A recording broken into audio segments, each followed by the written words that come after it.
Le nouvel esprit public, Philippe Meyer, bonjour.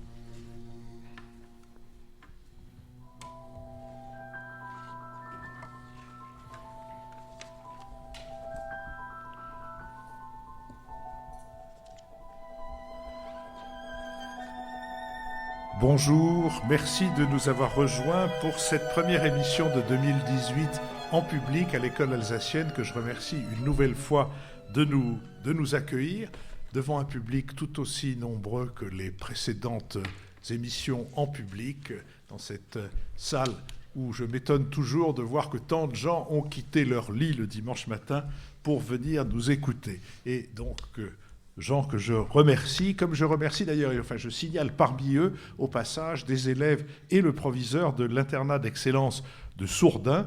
Alors, proviseur, M. Maraval, vous savez ce que sont les internats d'excellence, ils en sont à leur 5e édition, leur 5e année, et après avoir été arrêtés par le gouvernement du temps de François Hollande, il semblerait que Christian Blanquer ait l'intention de... Qu'est-ce que j'ai dit ? Christian. J'ai dit Christian Blanquer ? Oui, c'est Jean-Michel Blanquer. Oui. Et qui est Christian Blanquer ?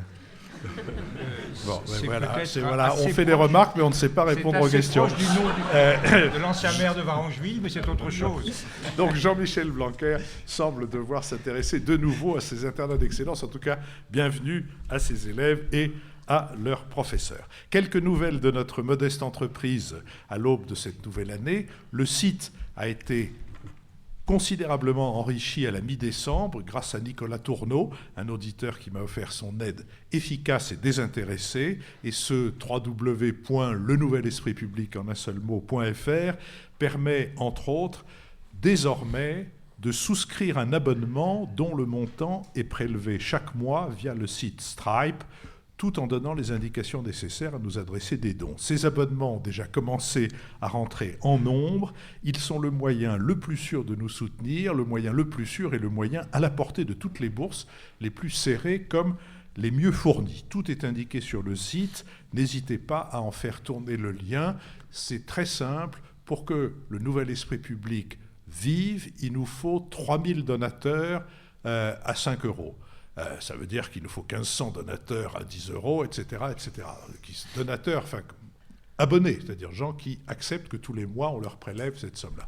C'est franchement à la portée, je crois, compte tenu des résultats de notre podcast, c'est à notre et à votre portée, à notre portée commune, et n'hésitez donc pas à venir vous abonner. En outre, sur le site, vous trouverez, et vous trouvez déjà les brèves de nos invités, les références de ces brèves et les textes des synthèses par lesquels j'introduis les sujets.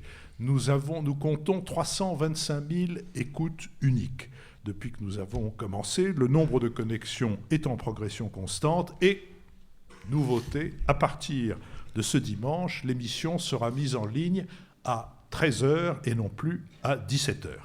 Les échanges avec la salle, comme celui que nous aurons tout à l'heure avec ceux d'entre vous qui ne sont pas partis surveiller le soufflet ou le gigot, seront mis sur le site comme une sorte de bonus de notre podcast. Et à partir de la prochaine émission en public, nous préviendrons les auditeurs quelques jours avant des sujets retenus et nous les inviterons à compléter les questions du public en envoyant les leurs. J'ai déjà évoqué dans des précédentes émissions, et je ne tiens pas à m'y attarder, les diverses manœuvres d'intimidation tentées auprès des invités de cette émission pour les dissuader d'y participer. Elles ont pris diverses formes, souvent peu ragoûtantes. La plupart d'entre elles ont échoué, comme le montre aujourd'hui le retour parmi nous de Michaela Wiegel, retour dont nous nous réjouissons avec vous. Nous sommes partenaires de l'hebdomadaire Le 1, qui publie cette semaine un riche dossier sur le Moyen-Orient, avec notamment un article de Robert Mallet sur la politique des États-Unis et un autre d'Alain Dikoff sur le jeu diplomatique d'Israël. Je signale aussi que le nouvel hebdomadaire baptisé Hebdo, dont j'ai reçu l'un des fondateurs dans une récente émission thématique, est paru vendredi avec en couverture un dossier fourni et sévère sur la SNCF. Nous allons donc maintenant essayer d'éclairer certains éléments de l'actualité de la semaine écoulée. Nous le ferons avec Nicolas Bavrez, écrivain et essayiste, Jean-Louis Bourlange, député des Hauts-de-Seine, Michaela Wiegel, correspondante à Paris de la Frankfurter Allgemeine Zeitung, et Lionel Zinsou, économiste franco-béninois. Nous commencerons par nous intéresser à la situation de l'emploi, de la formation et du chômage. Selon les derniers chiffres fournis par l'agence Eurostat, le taux de chômage dans la zone euro est à son plus bas niveau depuis près de 10 ans. À 8,7% de la population active, cet indicateur retrouve son niveau de janvier 2009 après avoir culminé à plus de 12% au printemps 2013 au plus fort de la crise. Ces bons résultats témoignent de la bonne santé économique de la zone euro. Ils masquent cependant d'importantes inégalités. Ainsi, l'Allemagne affiche-t-elle un taux de chômage de 3,6% quand celui de la Grèce dépasse les 20%. Le taux de chômage des moins de 25 ans reste également élevé à 18,2%. La France semble bénéficier de cette tendance favorable. Selon l'INSEE, le taux de chômage au sens du BIT est en baisse de 0,5 points par rapport à l'an passé et s'établit désormais à 9,5% de la population active. Ces résultats donnent cependant lieu à des batailles de chiffres, alors que Pôle emploi fait périodiquement état de la hausse du nombre de demandeurs d'emploi inscrits sur ces listes. Et contrairement à ses prédécesseurs, la ministre du Travail, Muriel Pénicaud, ne commente plus les chiffres publiés chaque mois par Pôle emploi. Emmanuel Macron n'a pas non plus fait de l'inversion de la courbe du chômage le principal instrument de mesure de son action. Il a cependant affiché l'objectif d'atteindre un taux de chômage de 7% avant la fin de son quinquennat. Pour ce faire, le gouvernement multiplie les réformes sur le terrain de l'emploi, les ordonnances modifiant le Code du travail commencent à donner leurs premiers effets, les entreprises disposent depuis janvier d'un nouvel outil pour piloter leur masse salariale, les ruptures conventionnelles collectives. Ce dispositif facilite le recours à des plans de départ volontaires, en accord avec les syndicats et sous le contrôle des services du ministère du Travail. Plusieurs entreprises ont déjà fait part de leur intérêt pour ce nouvel instrument. Certains craignent que les employeurs multiplient ainsi les plans sociaux déguisés au désavantage des salariés. La ministre du Travail a également lancé la concertation avec les partenaires sociaux sur les grands chantiers de l'année 2018, réforme de l'assurance chômage, de l'apprentissage et de la formation professionnelle. Et si la priorité donnée par le gouvernement à la formation semble faire consensus, les projets de contrôle plus étroits des demandeurs d'emploi font polémique. Le gouvernement envisage par exemple de réduire significativement les prestations à celles et ceux qui refusent plus de 2 offres d'emploi raisonnables. Ces différentes nouvelles s'inscrivent dans un contexte plus général de questionnement autour de la place du travail dans nos sociétés à l'heure du numérique. Très récemment, le syndicat allemand IG Metall a lancé un vif débat outre-Rhin en demandant l'instauration d'une semaine de 28 heures dans plusieurs secteurs industriels, réduction du temps de travail qui est présentée comme un moyen de moderniser ce travail, alors que les manières de produire sont en profonde évolution. Sur cette question, Nicolas Bavrez. Keynes avait parfaitement raison de souligner que le chômage, c'est non seulement un déséquilibre économique majeur, mais c'est quelque chose qui ronge, qui détruit la société et qui détruit aussi la démocratie parce que c'est un des principaux vecteurs du populisme. Et il est vrai que la France se distingue, c'est un pays qui fait exception. Et le chômage structurel de masse est devenu une spécialité française. Comme on l'a rappelé, même si on a eu des chocs et des crises, aujourd'hui, dans l'Union européenne, le taux de chômage est revenu à 7,3%, dans la zone euro à 8,7%, aux États-Unis 4,1%, Royaume-Uni 4,2%, Allemagne 3,6%. Et en France, nous restons entre 9,5 et 9,7%. Et c'est un chômage de nature structurelle, puisqu'on considère que chez nous, le chômage structurel représente à peu près 9,2% de la population active. Il se traduit notamment par l'exclusion des jeunes, avec un taux de chômage qui culmine à 21,8%. Là où notre pays fait aussi exception, c'est à cause de la durée. La dernière fois que le taux de chômage en France était de 7%, c'était 1977. Donc on a eu 3 grandes vagues qui se sont accumulées. Celle des années 80, après le tournant de la rigueur et la relance à contre-temps et à contre-cycle de 81, le franc fort dans les années 90, et puis l'impact de la crise de 2008. Donc on est passé à partir de 2008 de 3,53 millions de chômeurs à 6,71 millions de chômeurs en octobre 2017. Comment est-ce que ça s'explique ? Par 3 raisons. Il y a 3 formes de chômage et on cumule les 3.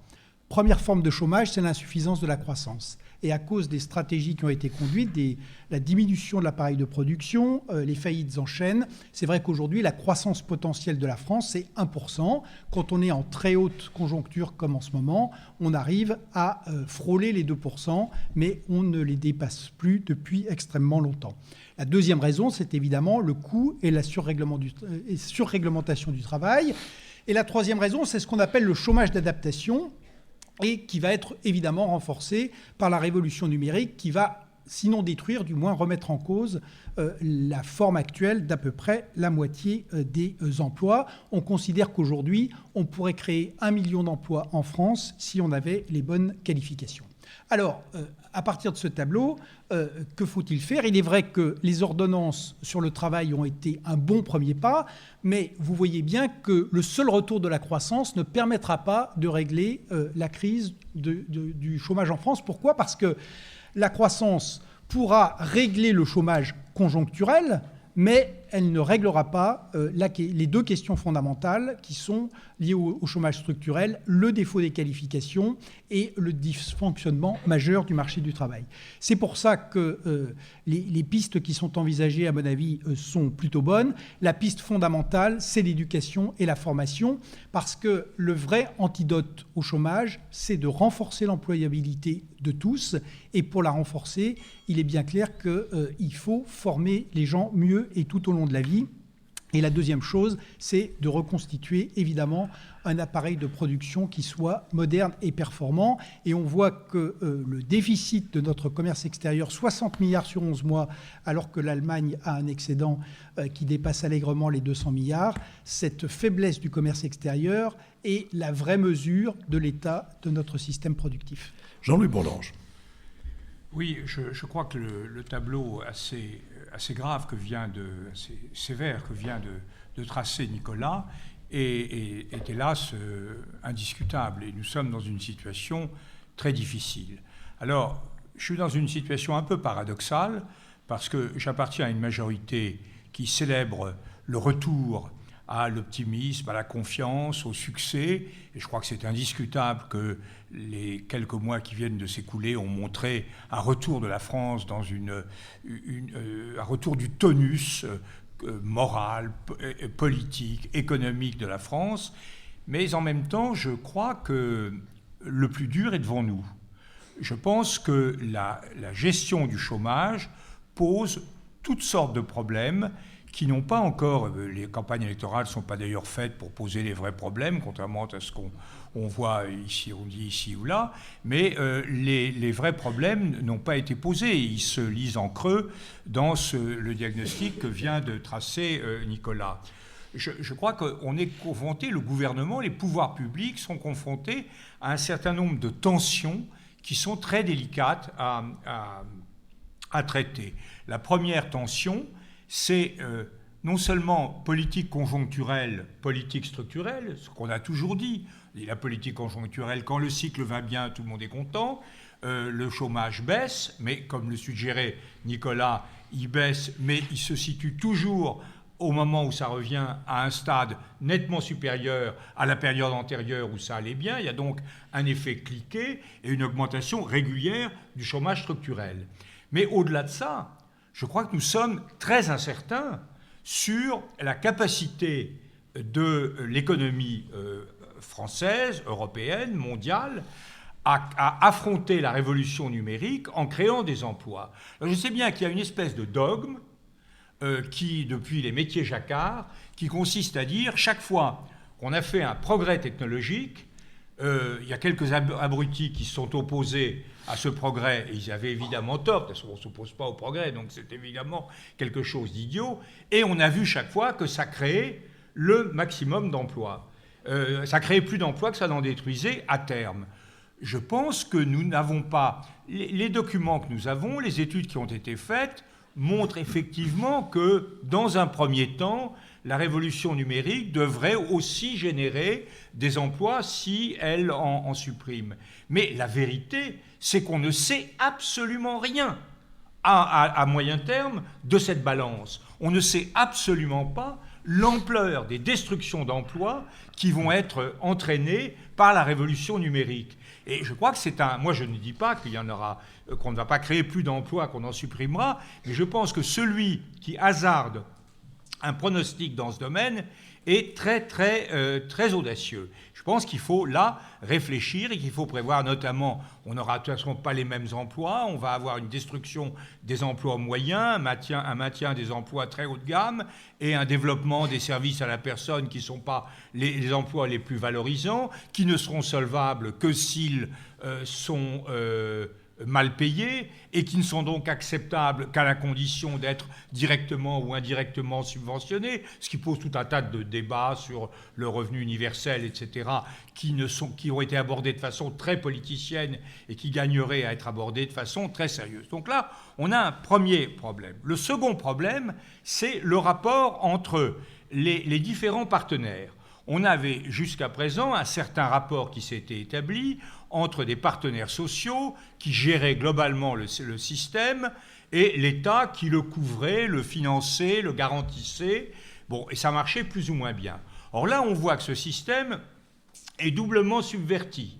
Il est subverti par en haut parce que l'État dit, dans un certain nombre de domaines, comme la gestion du chômage, je voudrais m'impliquer, puisque j'ai les responsabilités finales sur le plan financier, je voudrais m'impliquer davantage.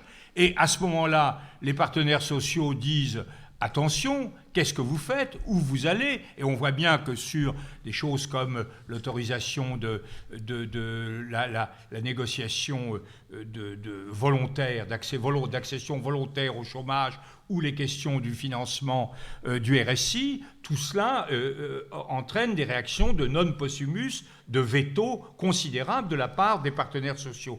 Mais on est aussi subverti par les individus, car l'une des dimensions de la révolution macronienne, c'est son aspect rawlsien, c'est quand même le triomphe. Alors on apprécie quand on est Brice Couturier, on critique quand on est Régis Debray, mais la réalité, c'est qu'on est bien dans un système où l'individu est de plus en plus maître de son destin, maître de son compte emploi-formation, maître de tout un ensemble de choses le concernant, et en même temps, puisque c'est le mot qu'il faut, en même temps, on voit bien que les entreprises sont de plus en plus impliquées dans leur survie par le contrôle d'un certain nombre de processus de formation, de négociation de contrats. Et l'équilibre entre ces trois acteurs est loin d'être trouvé, il est à défi. Enfin, troisièmement, je le dirai très vite, le problème financier. On a dit traditionnellement que la formation, le chômage, c'était des nids, c'était des réserves d'économie potentielle. Il est évident que ce n'est pas vrai, quelle que soit l'attitude qu'on a sur la chasse aux chômeurs opportunistes, on va dire, plutôt qu'à des faux chômeurs. L'enjeu financier est extrêmement limité et on voit bien que le gouvernement, en matière de formation, par exemple, a mis sur un même pied, et il a raison, deux enjeux de formation majeurs, ce que Macron a dit pendant la campagne présidentielle, c'est-à-dire priorité aux chômeurs. Il est anormal que 15% seulement des frais de formation soient attribués à des gens qui ont perdu leur emploi. Et puis, même discours parallèle, il faut que maintenant la formation accompagne chaque personne tout au long de sa vie professionnelle et donc devienne une donnée permanente. Ça, si vous faites ça, vous devez commencer par mettre de l'argent, ce que veut faire l'État, mais ce n'est pas comme ça qu'on va maîtriser les finances publiques. Donc je crois qu'il y a là quelque chose de... Il y a d'autres contradictions, mais elles seront pour d'autres interventions. Michaela Wiegel. Oui, alors Nicolas et Jean-Louis ont très bien décrit ce contraste saisissant entre la situation de la France et de l'Allemagne.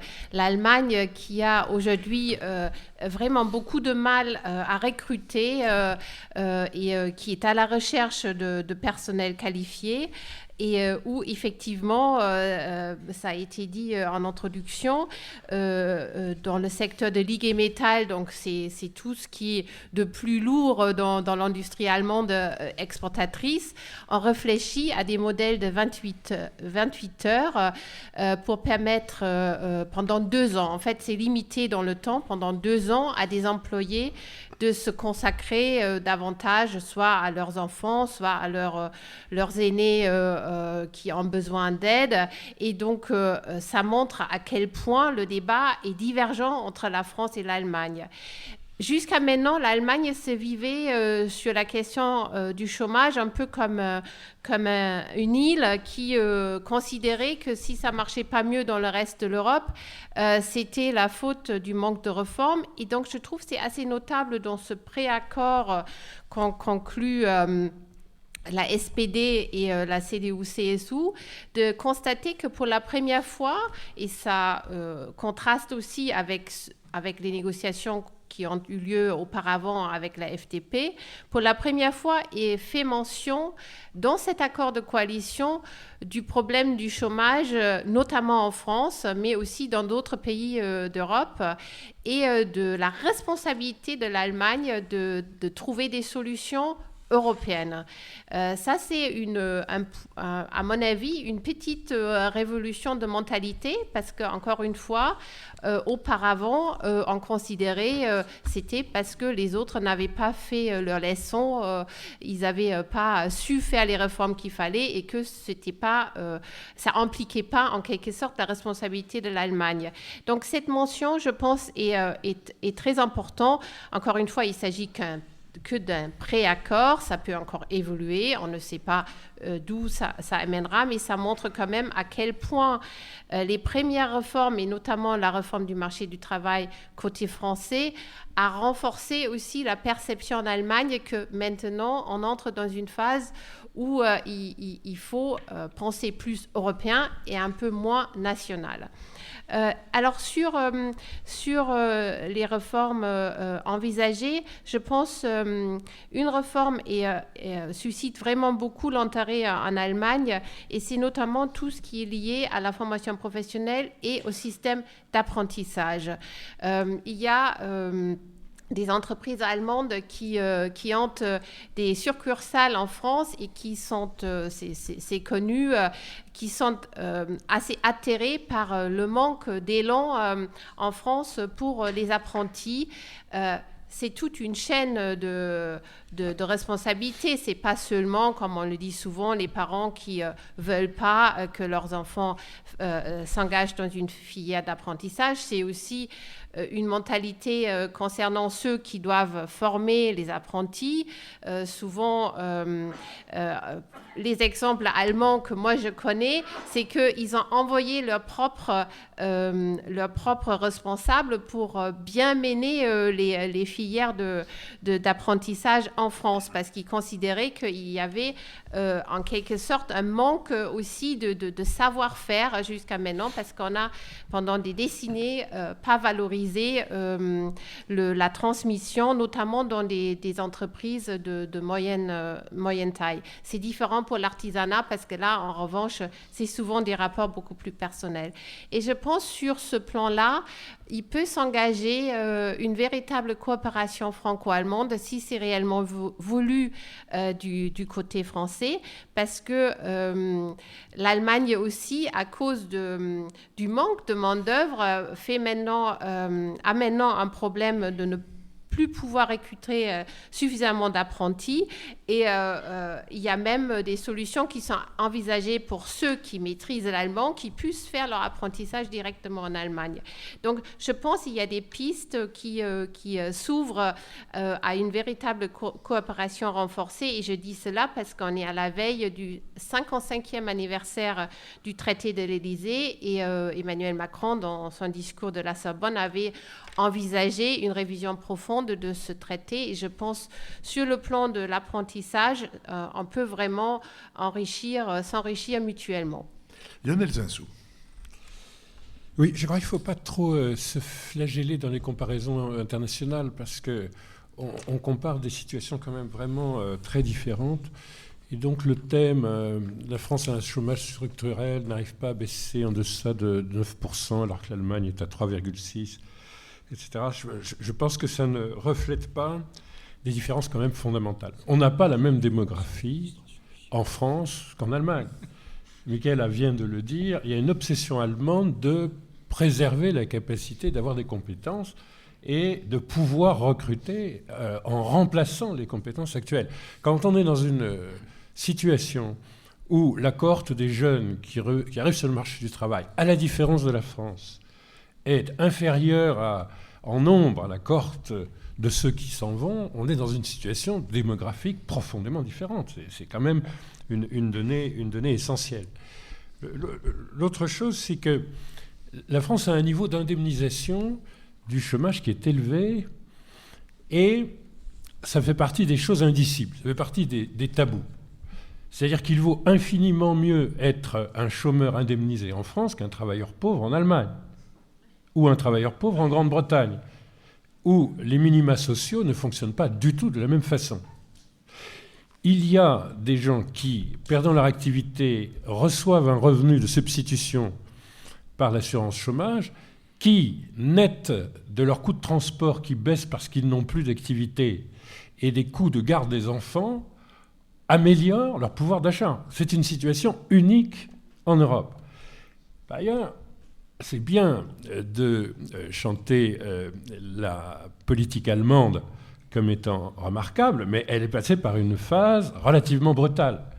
Les réformes Hartz, c'est quelque chose qui, appliqué à la France, sera quand même un peu compliqué à vivre. Et il y avait quand même l'ombre de cette idée dans la campagne d'Emmanuel Macron. À savoir, il y a une corrélation stricte en Europe entre le taux du chômage bas et le taux de l'indemnisation du chômage qui baisse. Il y a eu en Allemagne une baisse drastique. Il y a eu en Grande-Bretagne une baisse drastique de l'indemnisation du chômage. Et cette baisse drastique provoque partout une baisse du chômage. Parce que le calcul économique qui est que dans un certain nombre de professions, prenez les professions du commerce, où vous avez en France un turnover supérieur à 20%, où le commerce perd 20% de ses travailleurs chaque année. D'ailleurs, sur le mode, le plus souvent, de la faute lourde, c'est-à-dire les personnes sont licenciées parce qu'elles ne se sont plus présentées à leur emploi. Cette situation-là, cette fluidité-là, tient au fait qu'avec des niveaux de rémunération très proches du SMIC, l'indemnisation, lorsqu'on a fait le plein de ses droits, l'indemnisation du chômage en France vous assure un meilleur pouvoir d'achat que quand vous êtes un employé du commerce. Et comme ce turnover est permanent, on sait, une fois qu'on a épuisé ses droits, revenir vers l'emploi et reconstituer le stock de ses droits. Alors, c'est probablement ce que Jean-Louis appelait tout à l'heure du chômage opportuniste. Mais enfin, ce sont des calculs économiques qui ont été rendus impossibles en Allemagne par une réforme brutale en ce qui concerne la réduction. Et c'est clairement une question qui est posée. Et derrière l'affaire de la gouvernance du chômage, qui va gouverner le chômage demain, enfin, qui va gouverner l'assurance chômage? Est-ce que l'État va reprendre la main ou est-ce que les partenaires sociaux vont continuer de gérer de façon paritaire? Il y a cette question. Qui serait capable de prendre cette mesure paradoxale? Pas forcément les partenaires sociaux. Si on veut avoir des équilibres financiers et si on veut faire baisser le chômage, de passer par ce détour impossible à penser en France, qu'il faudrait réduire l'indemnisation du chômage pour changer le calcul économique d'une partie des chômeurs. Tout ça est indicible, simplement ça a été dit en Allemagne, ça a été brutal, ça a coûté probablement la réélection du chancelier Schröder, et donc il ne faut pas oublier ces aspects-là de courage politique considérable qui, en Allemagne, sont apparus et en France sont encore indicibles et impensables. Jean-Louis Bourlange. Oui, moi je me réjouis de ce que vient de dire Lionel, parce que ça rompt un tabou quand même qui est impressionnant de la part d'un grand nombre de partenaires sociaux, notamment de la CGT, qui considèrent à longueur de discours quelque chose d'absolument inepte, mais qui est vraiment constamment répété, à savoir que le niveau de rémunération des salariés n'était pas quelque chose d'important, et d'indemnisation du chômage, bien sûr, n'était pas à la base d'un calcul de la part et des employeurs et des salariés. C'est absolument évident que quand vous engagez quelqu'un, quand le service qu'il vous rendra est rentable, vous permet d'augmenter, fût-ce marginalement, votre taux de profit, votre profit, et vous ne le faites pas dans l'hypothèse inverse. Et à l'inverse, le calcul, et c'est pourquoi j'ai parlé parce que je trouve qu'on a tort de diaboliser cette affaire de chômeurs opportunistes, c'est-à-dire qu'ils font un calcul. Moi, je suis un grand ami de la République opportuniste, c'est-à-dire la République des opportunités. Et je pense que le calcul, on ne peut pas reprocher à quelqu'un de faire un calcul d'opportunité entre ce que vient d'évoquer Lionel, entre ce que lui rapporte le chômage et ce que ça lui coûte s'il se met à être employé. Donc c'est cette équation-là qu'il faut changer, et je trouve que ce n'est pas la peine de diaboliser, de dire il y a de faux chômeurs, il y a des mauvais, il y a des méchants, il y a des filous, etc. C'est l'équilibre global du système qui doit être pensé. Et cet équilibre, effectivement, elle passe sans doute par resserrer les conditions d'indemnité, et ça c'est très très très difficile à faire passer, et les partenaires sociaux s'engagent là-dessus avec beaucoup de méfiance, et c'est également, me semble-t-il, c'est d'ailleurs le sens de ce qu'était la prime pour l'emploi, etc., il faut assuré une solvabilité minimale, non pas des chômeurs, mais des gens qui ont un revenu, qu'ils soient salariés ou pas salariés, un revenu insuffisant. La deuxième chose que je voudrais dire sur le choc de confiance, je pense que jusqu'à présent, nous avons vécu le côté positif, alors certains appellent ça effet placebo, d'autres méthode Coué, mais je crois que c'est très positif, le fait que Emmanuel Macron ait rendu confiance à tout un ensemble de partenaires sociaux, d'acteurs économiques, c'est quelque chose qui, en soi, devrait générer un peu de croissance. Mais on en rencontre les limites. Et je dois dire qu'il y a deux limites que l'on rencontre, celle que j'ai évoquée tout à l'heure, sur laquelle je n'insisterai pas, mais c'est le problème des dépenses publiques. On ne peut pas continuer de la sorte. Donc il faut véritablement introduire un parcours de réduction des dépenses publiques, et je ne le vois pas encore très clairement dessiné. Et d'autre part, l'exemple très intéressant, c'est celui de la rupture conventionnelle collective. Car quand on voit sur le papier, c'est formidable la rupture conventionnelle collective. Ça donne à l'entreprise la possibilité de réaménager sa politique du personnel en attendant les catastrophes. On n'est pas obligé d'être à l'agonie pour essayer d'éviter de mourir. C'est déjà un premier point.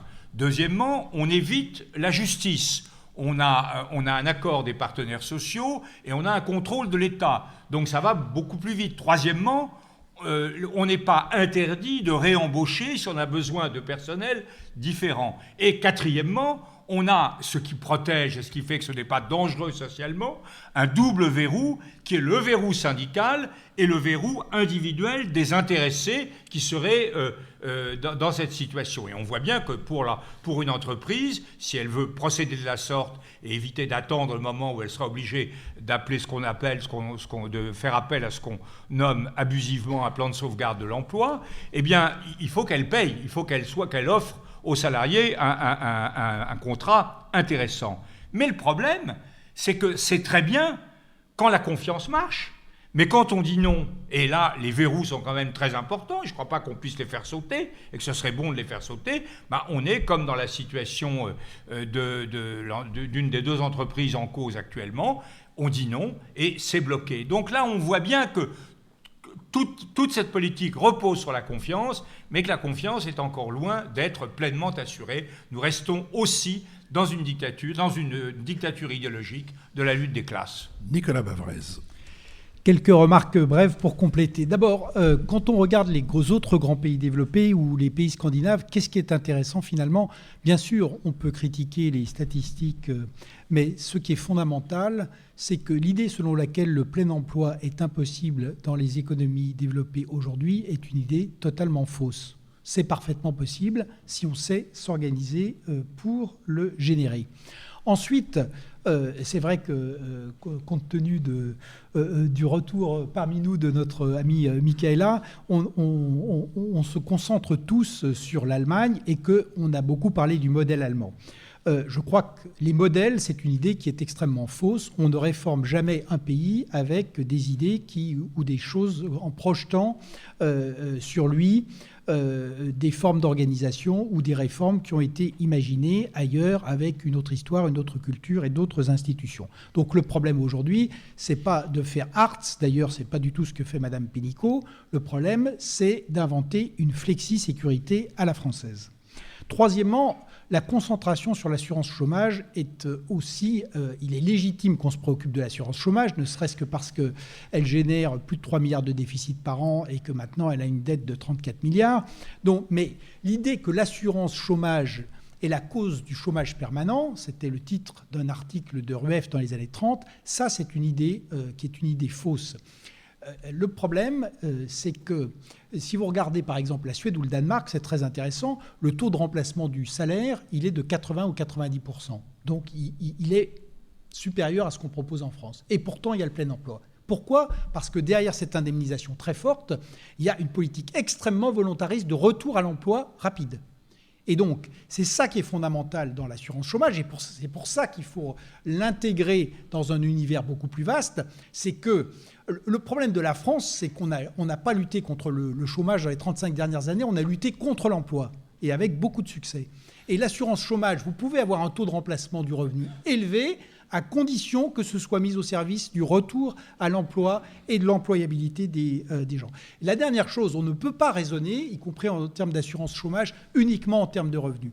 D'abord, sur le mythe du travailleur pauvre en Allemagne, je rappelle que le revenu par tête en Allemagne, il est aujourd'hui supérieur de 13,5% au revenu par tête en France. Et y compris un travailleur pauvre en Allemagne, il a beaucoup plus. Il a un revenu qui est considérablement supérieur en termes bruts à quelqu'un qui est en situation de pauvreté en France.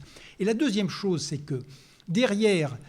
Pourquoi est-ce qu'il vaut mieux être un travailleur pauvre qu'un chômeur ? Parce que si vous êtes un travailleur pauvre, évidemment, il faut lutter contre ces situations, mais vous êtes intégré dans la société. Vous avez une place, vous avez une identité. Et que quand vous êtes un chômeur, vous êtes exclu. Et quand vous avez, comme en France, 10% de la population qui est au chômage depuis un quart de siècle, c'est destructeur. Et vous pourrez regarder, partout où il n'y a plus de travail, partout où le chômage s'est installé, il n'y a plus de République. Michaela Wiegel. Oui, je remercie beaucoup Nicolas d'avoir remis un petit peu en perspective justement ce mythe du travailleur pauvre allemand, parce qu'effectivement, ça c'est très important à garder en tête qu'il y a véritablement une grande différence entre la France et l'Allemagne au niveau du salaire médian déjà. Ce que je voulais dire, parce qu'on a suffisamment de retrait maintenant par rapport aux réformes Schröder, qu'une lecture quand même très nuancée s'est imposée. Alors on peut dire, Jean-Louis vient de mentionner l'importance de la confiance. L'agenda 2010, les réformes Schröder, ont rétabli la confiance dans l'appareil industriel allemand. Ça, c'était un facteur très important. C'était concomitant en plus avec un moment où justement la demande de la machine-outil, enfin tout ce qui fait la spécialité de l'Allemagne est redevenu plus forte. Donc aujourd'hui, on a tendance à dire c'était bien ces réformes, ça a remis en route en quelque sorte le marché du travail allemand, mais en même temps, c'était à un moment où de toute façon, grâce à la demande conjoncturelle, on aurait vu une sorte de reprise allemande. Donc on a un petit peu nuancé le succès de ces réformes qui ne peuvent servir comme modèle pour la France. La seule chose qui est indéniable, c'est qu'on a sorti beaucoup de gens peu qualifiés d'un cercle vicieux de l'assistance. Et c'est-à-dire on a remis sur le marché du travail des gens peu qualifiés en les faisant monter peu à peu dans des qualifications, en reprenant leur place dans la société. Pour le travail très qualifié, l'effet des réformes est moins évident. Donc, je pense effectivement se focaliser sur le nouveau niveau d'indemnisation du chômage n'est probablement pas le meilleur aspect pour s'attaquer. C'est beaucoup plus le niveau de qualification, comment faire que les gens qui sont exclus de facto depuis des années du marché du travail, souvent par manque de qualification, comment on les fait réentrer. Et ça, pour moi, c'est aussi un des plus graves problèmes en France. Jean-Louis Bourlange. Oui, moi je suis tout à fait d'accord avec ce qui a été dit, notamment par Nicolas, avec quand même une petite nuance. L'indemnisation du chômage, je crois que Lionel a raison de dire que ça n'est pas complètement neutre, ça n'est certainement pas la cause essentielle du chômage, ça serait vraiment une erreur d'analyse. Mais par exemple, il y a des études qui montrent très clairement, ça frappe d'ailleurs plutôt les cadres, ça caractérise plutôt les cadres que les salariés, que les ouvriers, que la période de retour à l'emploi coïncide statistiquement assez fortement avec la fin de l'indemnité du chômage, qui veut dire que pendant la période d'indemnisation, un certain nombre de gens jouent de façon assez opportune la montre et disent ils attendent et ils profitent du moment pour retrouver l'emploi. Alors, je ne veux pas du tout stigmatiser ces comportements, mais je crois qu'il ne faut pas quand même les négliger. Et la deuxième chose, c'est que je veux bien qu'au moins aujourd'hui, et ça je suis d'accord, on puisse théoriquement, en France ça serait très difficile, arriver à une situation de plein emploi comme on l'observe dans un certain nombre de sociétés industrielles avancées du nord de l'Europe, mais il reste qu'il faut quand même se garder de l'illusion selon laquelle le fait que des entreprises 100 000, 200 000, 400 000, 500 000, il y a toute une polémique là-dessus, n'arrivent pas à trouver des gens à employer qui correspondent, qui ont la qualification requise pour exercer le travail en question, ça ne veut pas dire qu'il n'y a pas un stock déficitaire, un stock énorme de gens qui sont inemployables et un déficit entre le nombre d'emplois mis sur le marché et le nombre de salariés potentiels qui sont actuellement au chômage. Il y a quand même là un problème d'offre d'emploi qui reste dominant et qui est évidemment qui relève des stratégies de croissance, de compétitivité, d'amélioration de l'offre économique française. Lionel Zinsou. Oui, soyons optimistes alors. Disons comme Nicolas que des sociétés avancées sont capables d'être des sociétés de plein emploi, que les chocs de confiance sont possibles et produisent des effets, comme Michaela vient de le dire, sur la réhabilitation de la confiance dans l'appareil industriel allemand. Ce qui est vrai quand même, c'est qu'il y avait un chômage préoccupant avant les réformes Hartz. Au moment de l'agenda 2010 du chancelier Schröder, l'Allemagne était en déficit commercial, c'est-à-dire les chiffres qui ont été évoqués tout à l'heure de l'excédent historique de l'Allemagne, on était dans la situation inverse. La croissance allemande était inférieure à la croissance française. La croissance française en touchait en termes de création d'emplois un niveau particulièrement haut, il n'y a pas si longtemps que ça, jusqu'en l'an 2000. Et donc, on avait une situation contrastée, inversée entre la France et l'Allemagne. Donc, on peut rétablir la situation. Mais ce qui est intéressant, c'est que ce n'est pas simplement une politique du marché du travail.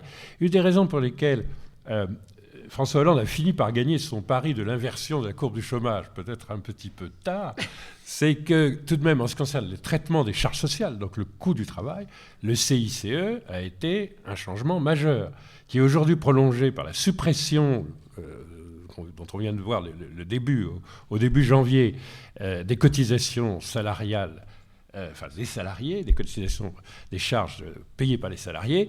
Là, il y a un big bang fiscal qui est quand même très positif en termes de redressement des marges des entreprises. Donc ça se passe aussi en termes de marge des entreprises, et notamment de marge des PME, parce qu'un chaînon manquant pour la dynamique de l'emploi, c'est quand même d'avoir des entreprises moyennes et moyennes grandes susceptibles de créer des emplois parce qu'elles ont un meilleur niveau de rentabilité. Or, leur niveau de rentabilité, c'est infléchi et se redresse depuis maintenant 3 ou 4 ans avec un effet qui va être probablement très significatif. Et tout ce qui a été dit sur l'éducation, est également important, en notant bien que ça commence dans la toute petite enfance.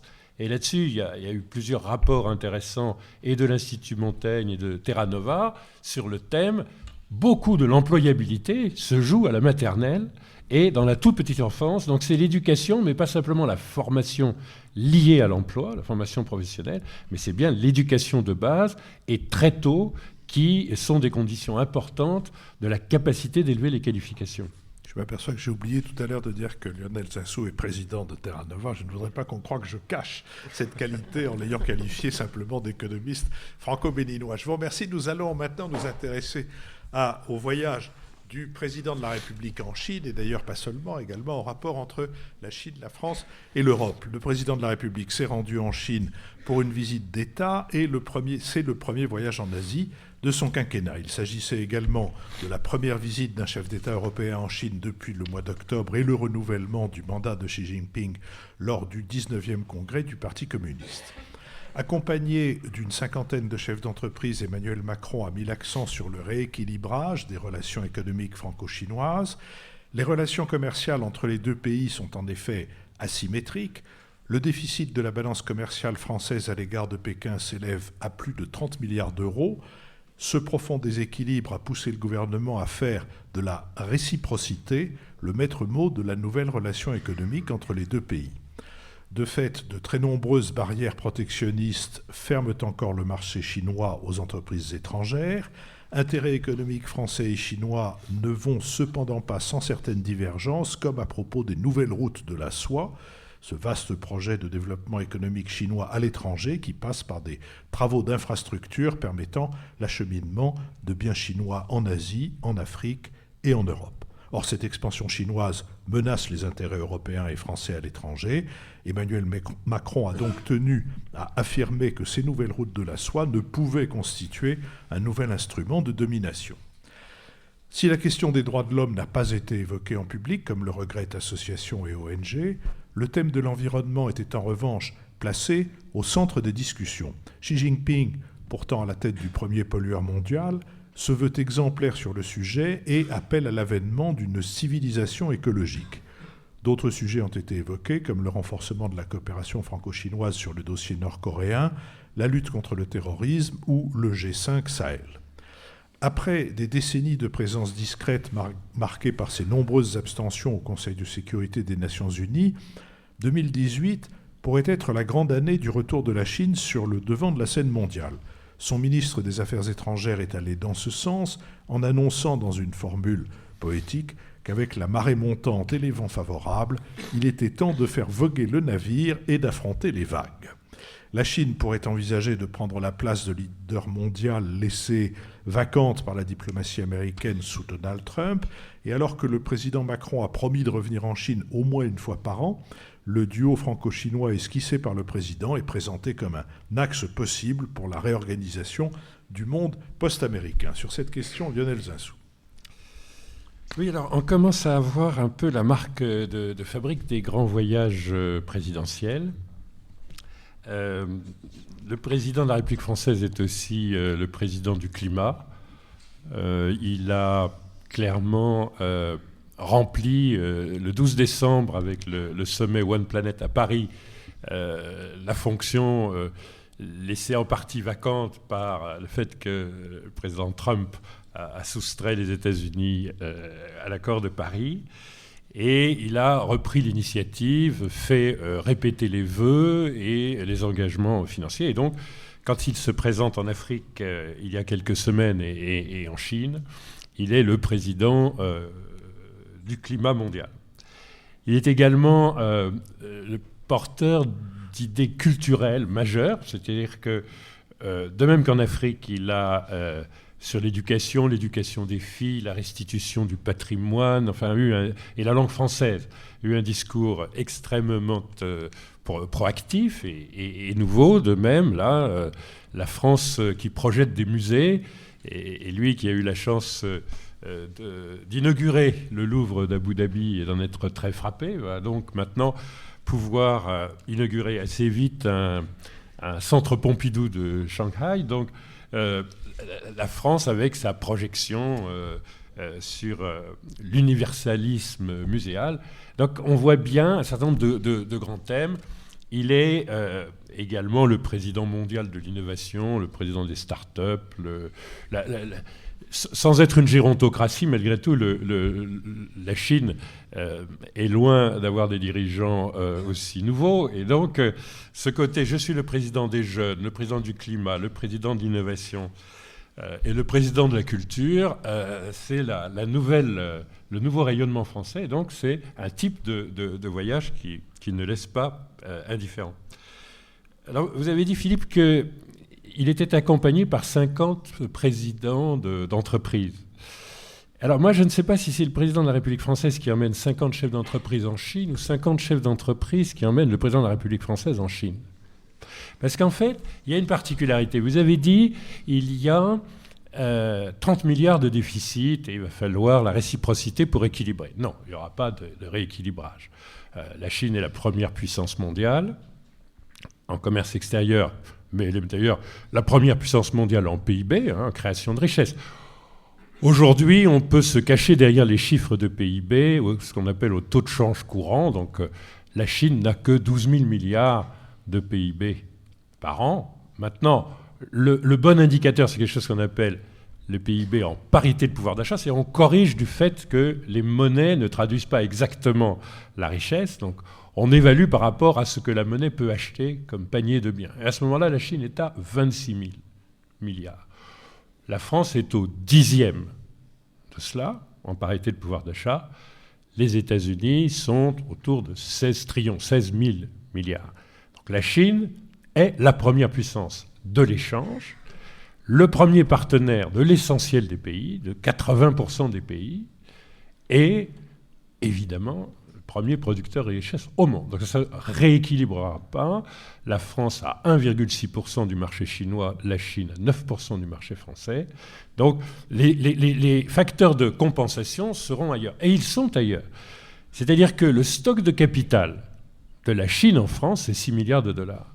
Le stock de capital de la France en Chine, c'est 33 milliards de dollars. La France a une modalité de réponse qui est l'investissement massif et l'acquisition massive d'actifs de la Chine par les entreprises françaises. C'est-à-dire que la position, il ne faut pas se tromper, la position de la France en tant que pays est faible en termes de compétitivité par rapport à la Chine, non plus désormais à raison des salaires bas, mais à raison du fait que la Chine est le pays le plus innovant, qui dépose le plus de brevets au monde. Donc il y a des facteurs qualitatifs très très importants. Mais la France est un acteur très important en tant qu'elle est un grand investisseur et que dans beaucoup de domaines, de l'énergie, de l'aérien, du traitement des déchets, de l'agroalimentaire, du luxe, il y a des investissements massifs, mais massifs, c'est-à-dire 5 fois les investissements réciproques chinois. Et donc on a toujours l'impression, parce que la Chine a acheté, enfin un Chinois a acheté le château de Gevrey-Chambertin avec 1 hectare de parc, que la Chine achète l'Afrique, la France, tout ce qui est disponible, etc. Le stock de capital français, et c'est un élément très important de puissance de compensation, il est 5 fois supérieur en France vers la Chine par rapport à la réciproque.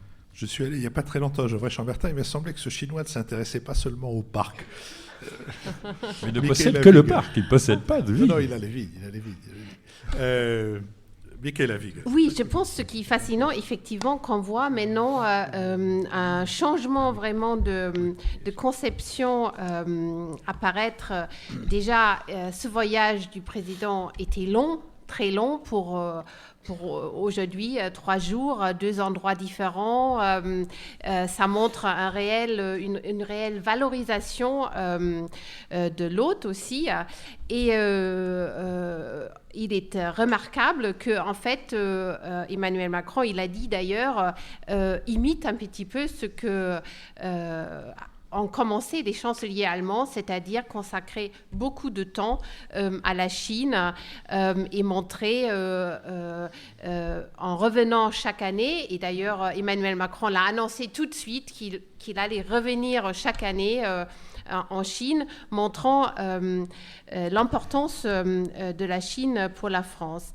Alors, dans son discours fondateur, il a eu quelques idées remarquables sur, effectivement, la projection culturelle, mais plus encore, et ça c'est un aspect que je crois est assez problématique, de voir en la Chine un nouveau pilier du multilatéralisme menacé par justement le retrait... Il faut expliquer que Michaela a un pied dans le plâtre. C'est pourquoi c'est pour ça, hein, c'est difficile à prononcer. En fait... Ça me fait penser, excusez-moi, à la phrase de François Mauriac sur Michel Droit. Un jour que Michel Droit avait un pied dans le plâtre et il arrive au Figaro, Mauriac le regarde et dit à ses collègues « Ça doit le gêner pour écrire ». Alors, suite au retrait et au refus des États-Unis de jouer de plus en plus le jeu du multilatéralisme, en fait, Emmanuel Macron a exposé qu'il souhaitait que la Chine, qui s'est beaucoup engagée dans la politique climatique, soit dans d'autres secteurs aussi un partenaire fort pour ce qui reste du monde occidental. Alors je pense que cette idée qui semble, d'un point de vue à premier égard assez séduisant, est quand même très problématique quand on voit justement le traitement des droits de l'homme et la politique de non-intervention, notamment quand on se rappelle la crise libyenne, on voit mal apparaître la Chine comme un nouveau partenaire qui est une sorte de solution de réchange pour les États-Unis. Donc, sur cet aspect-là, j'avoue, je ne suis pas très bien les idées du président Macron. Alors, ce qu'il est intéressant, c'est qu'il remplit très clairement une sorte de vacuum européen à l'heure actuelle, c'est-à-dire il est arrivé en Chine comme le nouvel leader de l'Europe, la Grande-Bretagne qui se retire d'elle-même de cet ensemble et l'Allemagne qui actuellement, vu le temps que ça prend la formation du gouvernement, n'est pas présent. Mais je pense que c'est quand même un peu illusoire. C'est-à-dire les Chinois regardant vraiment uniquement pour mesurer l'intérêt d'un pays, sa puissance économique. Je pense et je dis ça pas pour être désobligeant avec la France, mais je pense que l'Allemagne restera quand même la porte d'entrée pour la Chine en Europe. Et il faudrait plus qu'un rétablissement de la réciprocité pour que la France puisse jouer ce rôle. Jean-Louis Bourlanges. Oui, écoutez, je crois qu'Emmanuel Macron, comme toujours, fait ce qu'il faut et le fait bien. En matière internationale, il décide d'aller en Chine, il prend les interlocuteurs qui sont les bons, les industriels, les hommes politiques comme Raffarin, qui ont de longue date entretenu des relations étroites avec les Chinois, et il a son épouse d'ailleurs en plus, qui est très appréciée en Chine, et il développe, il utilise son charme, ses qualités, et noue une relation fréquente. La Chine, il faut y aller, il y va. La Chine, il faut y retourner, il y retournera tous les ans. La Chine, il faut investir, il a les chefs d'entreprise. La Chine, il faut vendre, et donc il faut remonter la route de la soie dans l'autre sens. Tout ça est absolument ce qui doit être fait, et comme toujours, c'est fait avec talent, charme, intelligence, et tout le monde peut apprécier. Maintenant, au-delà de cela, donc permettez quand même que je dise un peu de bien du président de la République. Après tout, j'ai été élu sur son nom, je ne l'oublie pas, même s'il m'arrive d'être un peu critique. Alors, malgré tout, la situation globale est quand même assez impressionnante. C'est-à-dire que la dissymétrie entre notre position et la position de la Chine rend quelque part extrêmement incommode et nous met tous un peu mal à l'aise. Alors, il y a d'abord la question des droits de l'homme. Je crois que c'est affreux, les droits de l'homme, parce que les droits de l'homme qui sont affreux. Les droits de l'homme. C'est affreux. La façon dont ils sont bafoués dans un certain nombre d'États, et notamment en Chine, c'est affreux. Mais quel est le choix ? Dire notre indignation, c'est constater notre impuissance. Ne pas dire notre indignation, c'est consentir à encore une aggravation.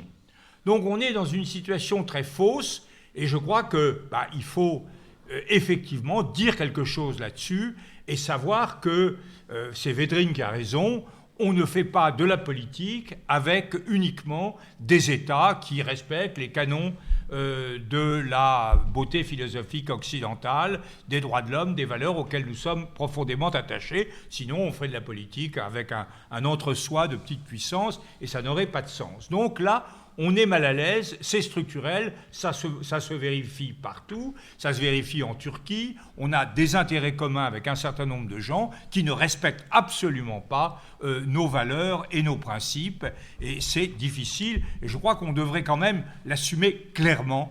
Ça éviterait, je comprends très bien, les associations sont mécontentes, etc., mais en même temps, c'est clair qu'il faut faire affaire avec des gens qui ne représentent pas tout à fait, même pas du tout, nos conceptions, car on voit bien que la conception de la démocratie chinoise est illibérale. Deuxièmement, je vais très vite, le message, c'est tout à fait le message très bien qu'a évoqué Lionel, culture, jeunesse, climat, tout ça est très bien. Mais l'asymétrie est totale. L'asymétrie est totale. Ce que montre l'Amérique est évidemment totalement défaillante dans cette zone depuis l'élection de Trump. Il est évident que nous ne pouvons pas prétendre en quoi que ce soit rééquilibrer, remplacer l'Amérique défaillante en tant que nation française en tout cas. Sur le plan économique, même chose. Quand on voit ce que représente l'enjeu économique de la Chine pour la France, c'est-à-dire c'est un marché considérable, et ce que représente l'enjeu économique de la France en termes, en tout cas, d'exportation, comme l'a dit Lionel, l'enjeu économique, commercial de la France pour la Chine, c'est pas grand-chose. Donc on est dans une dissymétrie structurelle, même si effectivement ils ont besoin de nos investissements et on essaie de les faire, mais ça favorise ce qu'on appelle les délocalisations. Donc je crois qu'il y a une seule chose que fait paraître ce voyage, c'est l'impossibilité pour la France de tenir sa place dans le monde de demain si elle n'est pas fortement appuyée sur, et si elle n'appuie pas l'ensemble de l'Europe. Le défi européen, il est matérialisé, symbolisé, rendu manifeste par la dissymétrie voyante de ce voyage. Nicolas Bavrez. N'étant pas député, je crains bien de devoir non seulement dire que je serai bref, mais l'être pour de bon. Il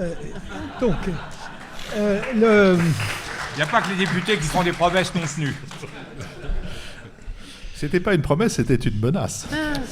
Sur ce voyage, deux choses importantes. On a parlé de la manière dont Emmanuel Macron s'est présenté. Je crois qu'il s'est d'abord présenté comme président de l'Europe. Parce que de fait, vu de Pékin, la France, en dehors des souvenirs historiques, compte peu, et c'est aujourd'hui l'Europe qui compte. La deuxième chose, c'est que ce voyage est intéressant parce qu'il arrive à un moment extrêmement spécifique de l'histoire. Donc le basculement vers l'Asie s'accélère. Cette année, l'Inde sera la 5e puissance économique mondiale. Donc si on regarde les 5, on aura 3 Asiatiques, Chine, Japon, Inde. Il ne restera que l'Allemagne dans les pays européens. En 2030, dans les 10 premières économies mondiales, il n'y aura que l'Allemagne qui sera autour de la 9e position. Ensuite, c'est une année très importante à cause de l'évolution entre la Chine et les États-Unis. Les États-Unis sont en train de démanteler leur leadership et leur soft power. Et à l'inverse, la Chine avance maintenant à visage découvert. C'est le 19e congrès. Donc, premièrement, total capitalisme assumé. On peut toujours évoquer les droits de l'homme, mais on ne fait rien d'autre que les évoquer. Deuxièmement, la domination de l'Asie-Pacifique. Troisièmement, la projection du soft power chinois et du modèle chinois politique, économique, à travers les routes de la soie. C'est 900 milliards, c'est 67 pays, et ça fonctionne, et ça permet d'encercler l'Inde. Et je vais y revenir, ça permet de diviser l'Occident et de diviser l'Europe. Alors l'Europe, comment elle est vue depuis la Chine ? Premièrement, ça reste un marché important, 550 millions de consommateurs à haut potentiel. C'est une source de technologie et on voit des rachats d'actifs ciblés par les Chinois.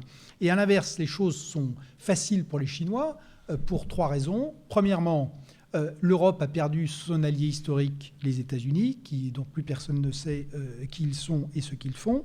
Deuxièmement, l'Europe est divisée. Il faut savoir que toute l'Europe du Sud a donc été en situation de faillite.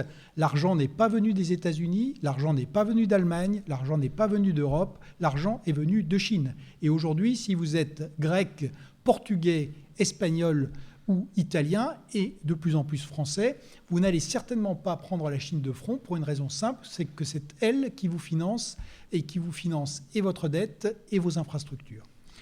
Et c'est vrai aussi pour une partie de l'Europe de l'Est. Dernière chose, toujours vue de Chine, et c'est vrai que c'est pour ça que Emmanuel Macron a pu se présenter comme président de l'Europe. On a un Royaume-Uni qui est à l'état de zombie, une Allemagne qui peine à former un gouvernement, une Italie qui BP Grillo aux portes, et l'Espagne qui est accaparée par la crise catalane, et enfin les pays du groupe de Visegrad qui communient dans la démocratie illibérale. Donc c'est vrai qu'aujourd'hui, la Chine a donc une position de force extrême. Donc les conclusions sont claires. Premièrement, la seule chose qui puisse jouer face à la Chine, comme d'ailleurs aux géants du Sud, c'est l'Europe.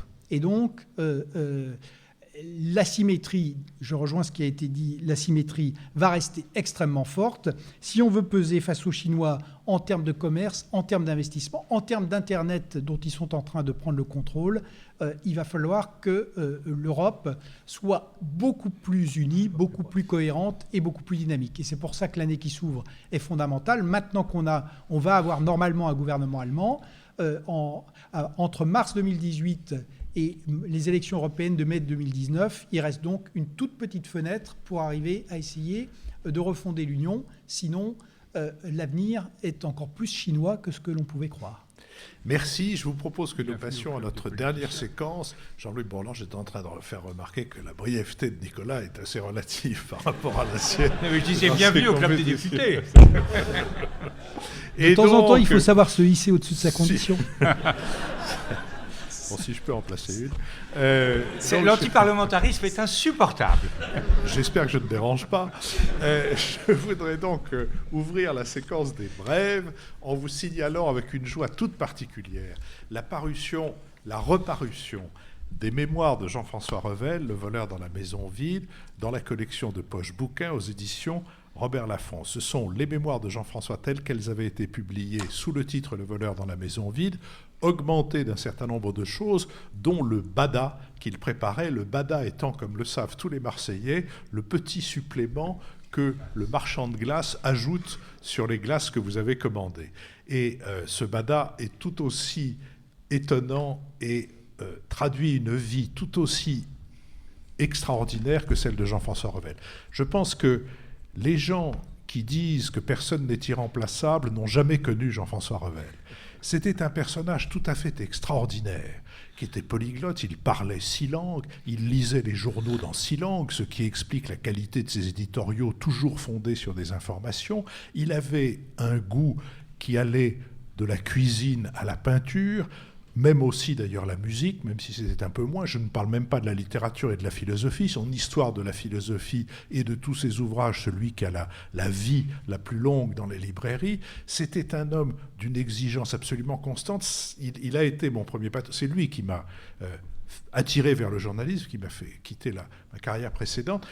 Travailler avec lui était quelque chose de tout à fait exceptionnel, c'est-à-dire que quand vous lui envoyiez un article, il vous le renvoyait non pas pour essayer de vous faire changer d'avis, mais pour le corriger en vous disant « mais non, là je comprends ce que tu veux dire, avec quoi je ne suis pas d'accord, mais tu ne le dis pas bien, il manque quelque chose, il y a une cheville qui manque, il y a un paragraphe, il y a une explication, c'est pas clair », sans compter le temps qu'on pouvait passer avec lui à disputer des mérites respectifs de l'œuf mayonnaise et du hareng pomme à l'huile, sa capacité à connaître les endroits les plus étonnants pour y partager des repas et son sens de l'amitié. C'était un personnage. Je n'ai de ma vie jamais rencontré quelqu'un qui ait une pareille largeur d'humanité et une pareille largeur d'intelligence. Mais c'est aussi un écrivain. Et c'est un écrivain qui manie l'humour, l'ironie et quelquefois la férocité avec une efficacité absolument redoutable. Il y a quelques portraits, je me suis mis à relire évidemment ces mémoires, il y a quelques portraits. Il y a un moment donné, je ne le lis pas parce que je vous laisse le plaisir de le découvrir, il y a un portrait en 6 lignes d'Alain Minc. Si on faisait mon portrait dans cette tonalité-là, j'irais directement chez un armurier pour acheter, comme disait l'autre, une corde pour me pendre. Michaela Wiegel. Oui, alors forcément, mon sujet est beaucoup moins riche, mais très instructif quand même. Je voulais recommander le livre qu'ont publié 2 journalistes du Monde, Raphaël Baquet et Ariane Chemin, qui est intitulé « La communauté », et j'espère que ça va vite être traduit en allemand, parce que c'est un récit qui montre comment une ville, Trappes, a pu devenir la plus grande pépinière de djihadistes d'Europe. Et c'est surtout un récit qui montre le déni de tous les acteurs, de tous ceux qui pouvaient voir, mais qui ne voulaient pas voir. Et c'est sans jugement moral en permanence, donc c'est vraiment très descriptif. Et je trouve que c'est vraiment... ça mérite d'être lu aussi ailleurs, où nous sommes dans une autre étape de l'immigration, parce que ça montre ce qu'il ne faut pas faire pour ne pas arriver à une situation comme à Trappes. Lionel Zinsou. Oui, moi je voudrais faire écho à une réunion qui a eu lieu à Val d'Isère ces 2 derniers jours, et qui est celle des Napoléons. Les Napoléons, c'est un réseau social réfléchissant sur l'innovation. Réseau social. Je connais le caractère résolument social de Napoléon. Je suppose que c'est Napoléon III qui était le modèle. Donc c'est un réseau social qui s'appelle les Napoléons, mais qui, au fond, fait interagir des artistes, des sportifs, des intellectuels, quelques patrons, quelques décideurs politiques, qui n'est pas du tout une organisation fermée et qui prend un thème d'hiver, un thème d'été. Alors, ils sont rendus un tout petit peu célèbres en invitant M. Barack Obama, début décembre, à être le premier orateur à Paris sur leur thème qui était celui des journées de Val d'Isère, la peur. Donc la peur dans les décisions individuelles, la peur de l'entrepreneur, la peur de la disruption, la peur du changement du travail, la peur... Et la peur de manquer, parce que si je me souviens bien, le cachet de M. Obama était de l'ordre de $400 000. Non, je crois que c'est un chiffre sous-estimé, bon. mais de toute façon confidentiel.